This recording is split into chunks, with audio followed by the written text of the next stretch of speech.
말씀을 통해 또 하나님의 충만한 은혜가 여러분들 가운데에 임하기를 간절히 축복드리겠습니다. 오늘 우리가 읽은 시편의 표제를 보면은요, 다윗의 기도다라고 이렇게 나와 있습니다. 다윗 한 사람의 기도라고도 볼 수도 있지만 다윗을 대표로 하는 그런 기도자들의 기도문이라고 할 수도 있겠습니다. 다윗을 대표로 한다는 것은 다윗이 유명하기 때문에 그의 이름을 거기에 올린 것도 맞습니다. 그러나 다윗은 유명하기도 했지만 그가 당했던 고난과 어려움을 또 기도로 이겨낸 사람이었습니다. 그와 유사한 인생을 겪었던 사람들에게 있어서는 신앙적으로 큰 도움이 되는 그런 모범이 되었던 사람 아니었습니까? 그러니까 다윗이라고 하는 이름이 이 시편의 표제어로 올리기에는 충분한 그런 이름이다 할 수 있겠습니다. 오늘 시편의 핵심 내용은 하나님을 믿으며 그 믿음대로 행하는 자가 악한 대적으로부터 구원을 호소하는 내용이다. 한 줄로 요약하면은 이제 그런데요. 그래서 이 시편은 탄원시로 분류되기도 합니다. 먼저 본문 1절을 한번 읽겠습니다. 여호와여 의의 호소를 들으소서, 나의 울부짖음에 주의하소서, 거짓되지 아니한 입술에서 나오는 나의 기도에 귀를 기울이소서 하며 하나님께 호소하듯 기도를 하고 있습니다. 들으소서, 주의하소서. 여기서 주의한다는 것은 경청해달라라고 하는 말입니다. 경청하소서, 귀를 기울이소서 하는 이러한 내용으로 보아 시인은 지금 갈급한 심정으로 하나님을 찾고 있습니다. 구약 성경에는 여호와의 이름이라고 하는 게 6,000번 이상 등장한다고 합니다. 굉장히 많은 숫자입니다. 누군가의 이름이 이렇게 많이 불려진다라고 하는 것은 그 이름이 가지고 있는 특별한 의미가 있기 때문일 겁니다. 이 세상의 그 어떤 존재보다도 위대하거나 힘이 있거나 아니면 도움을 줄 만한 그런 분이시기에 그의 이름이 많이 불려졌습니다. 그런 존재의 이름을 부를 수 있다는 것, 그 존재 앞으로 나아갈 수 있다는 것, 그것은 참으로 우리에게는 은혜가 아닐 수 없습니다. 그럼에도 불구하고 그 반대로 그런 존재에게 나아가지 않는 것, 그분의 이름을 잊어버린 것처럼 살아가는 것, 이것이야말로 하나님의 이름을 망령되이 일컫는 것이다 할 수 있겠습니다. 하나님을 헛된 것으로 여기고 아무것도 아닌 것으로 간주하기 때문입니다. 그런 점에서 오늘 시인의 기도는 여호와 하나님의 이름을 높이는 그런 사람이었습니다. 들으시는 분, 경청하시는 분, 귀를 기울이시는 분, 시인에게 하나님은 그런 하나님이셨습니다. 여러분들에게 하나님은 어떤 분이셨습니까? 몇 해 전에 제 아내 그 피아노 의자에서 노트 하나를 발견했습니다. 그 노트에 보니까 기도의 제목이 있었어요. 저희가 유학 시절에 아내가 아마 써둔 그런 기도문이었습니다. 내용을 몇 가지가 있었는지 정확하게 기억은 안 나지만 기억나는 거는 제 딸을 위한 기도, 그리고 제 딸의 미래를 위한 기도, 또 아들을 위한 기도, 또 아들의 미래를 위한 기도, 또 그리고 이제 경제적인 유학을 하니까 경제적인 문제에 대한 기도, 또 신앙적인 문제, 이런 것들이 이제 들어 있었던 거예요. 이제 한참 시간이 지나서 제가 그 노트를 봤기 때문에 그때 이제 그 노트를 보면서 이 모든 기도가 다 이루어졌구나, 다 이루어졌구나. 우리 아내의 기도를 하나님께서 들어주셨구나라는 생각을 했어요. 근데 그 당시에 저에게는 한 가지 못 이룬 기도 제목이 있었습니다. 솔직히 말하면 제가 그때만 해도 졸업을 못했었거든요. 나중에는 졸업을 했지만. 그런데 생각해 보니까 그 노트에 저의 졸업에 대한 기도가 안 적혀 있었던 거예요. 그래서 제가 아내에게 따지듯 물었습니다. 왜 그때 내 기도는 안 했냐고. 그랬더니 자기 기도 자기가 알아서 할 줄 알았다면서 그렇게 이야기를 하더라고요. 그래서 제가 무슨 생각이 들었냐면 내 기도가 참 부족했구나, 얻고자 하는 간절함이 없었구나 하는 그런 생각을 했고요. 내가 너무 안일하게 공부를 했구나 하는 생각도 들었습니다. 그러면서 하나님께서는 정말 기도를 들으시는 분이시다, 경청하시는 하나님이시구나 하는 것을 아내를 통해서 깨달았습니다. 무엇보다도 기도 요청은 아내에게 해야겠구나 하는 생각도 들었습니다. 작년에 담임 목회지를 찾을 때에 제 아내는 기도했다고 합니다. 간절하게 기도했다고 합니다. 하나님은 아내의 기도를 잘 들어주시는 분이십니다. 너는 내게 부르짖으라. 내가 내게 응답하겠고 내가 알지 못하는 크고 은밀한 일을 내게 보이리라. 들으시고 경청하시고 귀 기울이시는 하나님을 믿고 나아가는 여러분들이 되시기를 축복드립니다.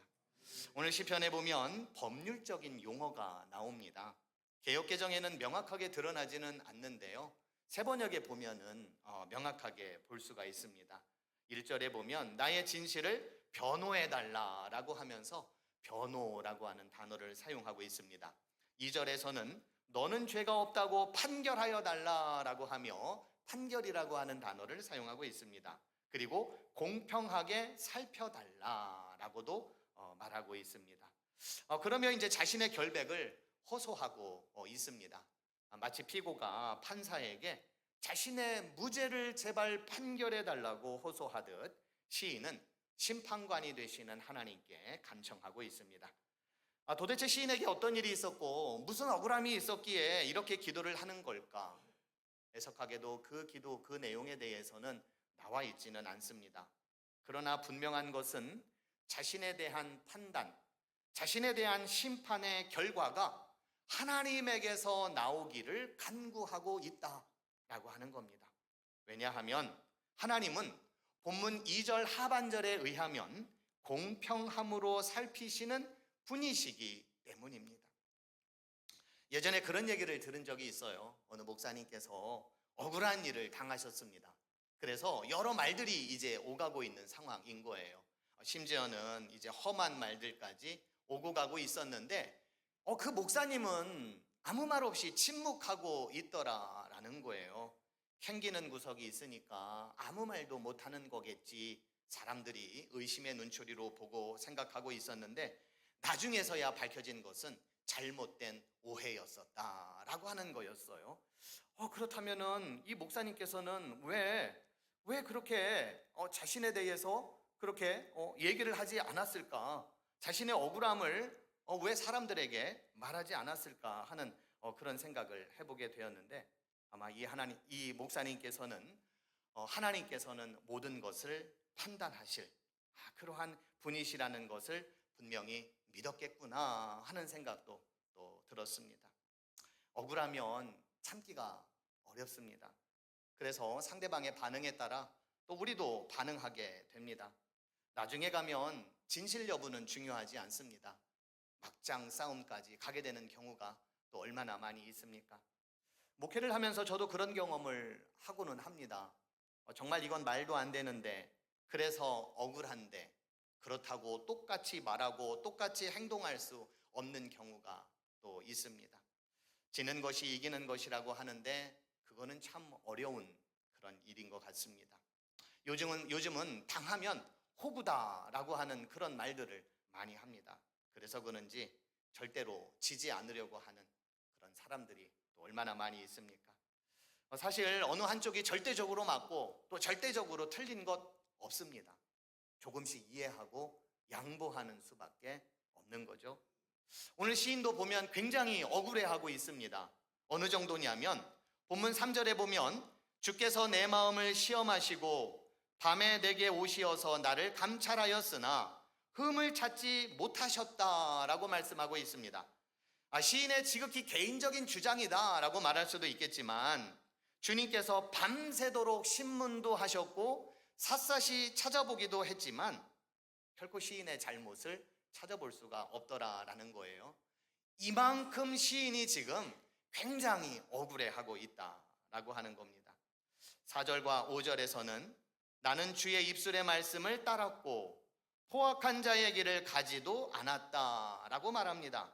그리고 나의 걸음이 주의 길을 굳게 지키고 실족하지 않았다라고 이렇게 또 자신에 대해서 항변을 하고 있습니다. 그러면서 시인은 2절에서 주께서 나를 판단하시며 주의 눈으로 공평함을 살피소서라며 하나님의 처분만을 지금 기다리고 있습니다.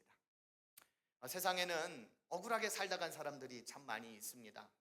억울함을 풀지 못하고 해결하지 못한 채 한이 되어 또 살다 간 사람들도 많습니다.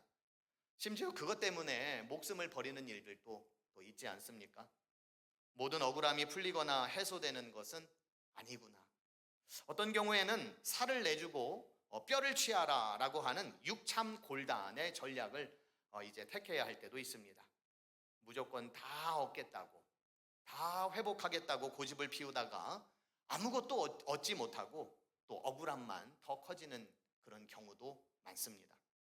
인간이 하나님이 아닌 이상 검사와 변호사도 확률을 가지고 형량을 거래하지 않습니까? 억울함은 완전히 해소되지 않는 듯 보입니다. 그렇다면 우리 인생에 있어서 억울함 어떻게 하면 좋겠습니까? 전문가들은 이렇게 말을 합니다. 억울한 감정, 그 감정 그대로 올라오게 해라. 그리고 억울한 감정과 하나 되게 해라. 이게 참 어려워요. 하나 되게 하라. 그렇지 않고 억울한 감정을 없애겠다고 싸워 이길 대상으로 만드는 순간 끝나지 않는 전쟁을 하게 된다. 중요한 것은 억울함이라고 하는 적을 만들지 않는 것이다.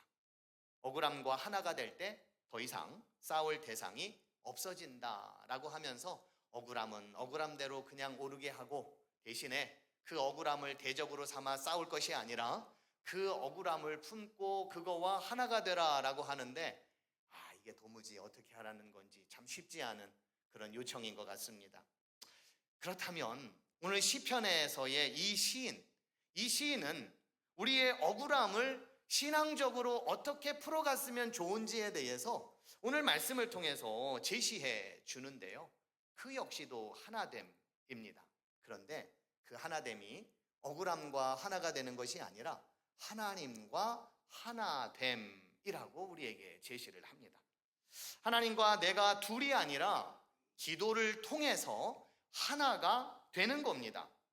말씀에 보면 주님의 말씀을 따라 나의 걸음이 주의 길을 굳게 지켜나가겠다라는 말씀이 나옵니다. 이것은 주님의 말씀과 하나가 되겠다라고 하는 겁니다.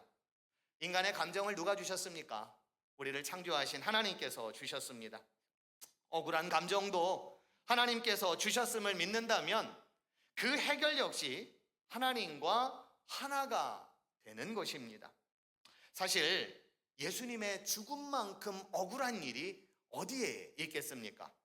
죄 없으신 하나님의 아들 예수께서 인류를 대신하여 죽으신 억울함은 어떻게 풀 수가 있었겠습니까?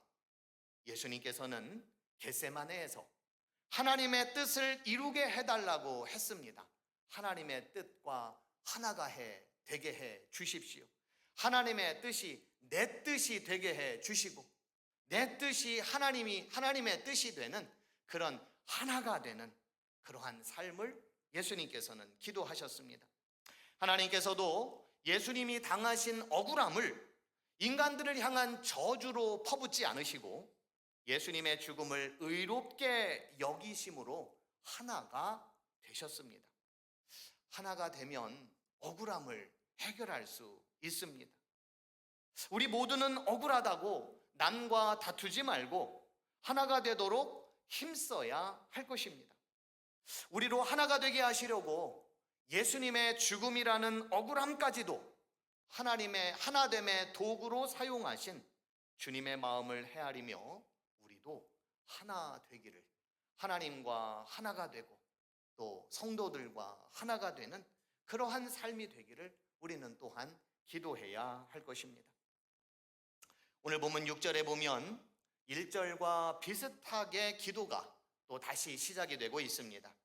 하나님이여 응답하시겠으므로 내가 불렀사오니 내게 귀를 기울여 내 말을 들으소서. 1절과 비교해 봤었을 때 다른 점이 있다면요, 단지 내 기도에 귀를 기울여 달라라고 하는 요청이 아니라 응답하실 것을 알고 기도했다, 응답하실 것을 믿고 지금 기도하고 있다라고 말씀을 하고 있는 겁니다. 시인은 어떤 확신이 생겨서 이렇게 기도하고 있는 걸까요? 본문 6절을 통해 알 수 있는 것은 우리의 기도를 듣고 응답해 주시는 분은 하나님이시고 그 하나님의 본성은 우리의 기도를 들어주기를 원하시는 분이시라는 겁니다. 마태복음 7장 9절부터 11절에서 예수님은 이렇게 말씀하셨습니다. 너희 중에 누가 아들이 떡을 달라 하는데 돌을 주며 생선을 달라 하는데 뱀을 줄 사람이 있겠느냐? 너희가 악한 자라도 좋은 것으로 자식에게 줄 줄 알거든 하물며 하늘에 계신 너희 아버지께서 구하는 자에게 좋은 것으로 주시지 않겠느냐? 예수님의 사역 가운데에는 놀라운 일들이 많았습니다. 기적과 기사가 일어났습니다. 치유와 회복의 역사도 있었습니다. 예수님께서 하신 일인지 하나님께서 하신 일인지 분간이 되지 않을 만큼 아버지 되시는 하나님은 아빠, 아버지라 부르는 예수님을 통해서 좋은 것으로 응답해 주셨습니다. 야고보서 4장 2절은 이렇게 말씀합니다. 너희가 얻지 못함은 구하지 않기 때문이라. 누가복음 11장 9절은 말씀합니다. 구하라. 그러면 너희에게 주실 것이요. 찾으라. 그러면 찾아낼 것이요. 문을 두드리라. 그러면 너희에게 열릴 것이니라. 기도의 응답은 하나님의 자존심이 걸린 문제이기도 합니다. 하나님 이름에 걸맞는 일을 하시는 것, 그것이 기도의 응답입니다. 우리의 기도가 아름답게 응답된다는 것은 하나님의 자존심을 높이는 일이자 하나님의 이름을 드러내는 일입니다. 그렇다고 보면 우리의 기도는 응답받는 기도가 되어야 할 것입니다. 어떠한 일이 있더라도 하나님께서 응답해 주실 것을 믿고 믿음으로 나아가 그 기도에 대한 응답을 받음으로써 하나님의 자존심도 높여드리고 하나님의 이름도 높여드리는 그러한 우리의 삶이 되어야 할 줄로 믿습니다. 시인은 기도하면서 또 뭘 확신했냐면 하나님의 인자하심을 확신했습니다. 본문 7절이 말씀합니다. 주께 피하는 자들을 그 일어나 치는 자들에게서 오른손으로 구원하시는 주여, 주의 기이한 사랑을 나타내소서. 여기서 주의 기이한 사랑이라고 말하고 있습니다. 이것이 바로 인자하심입니다. 히브리어로 헤세드입니다. 하나님의 언약적 사랑을 의미합니다. 하나님의 언약적 사랑이란 당신의 백성들을 향한 하나님의 특별한 마음이자 불쌍히 여기는 그런 사랑의 마음입니다. 특별히 7절 말씀은 출애굽을 배경으로 하고 있습니다. 하나님께서는 백성들의 고통을 보셨고 또 억압으로 부르짖음을 들었고 괴로워서 부르짖는 소리를 들었기에 나는 그들의 고난을 분명히 안다고 하나님은 말씀하셨습니다.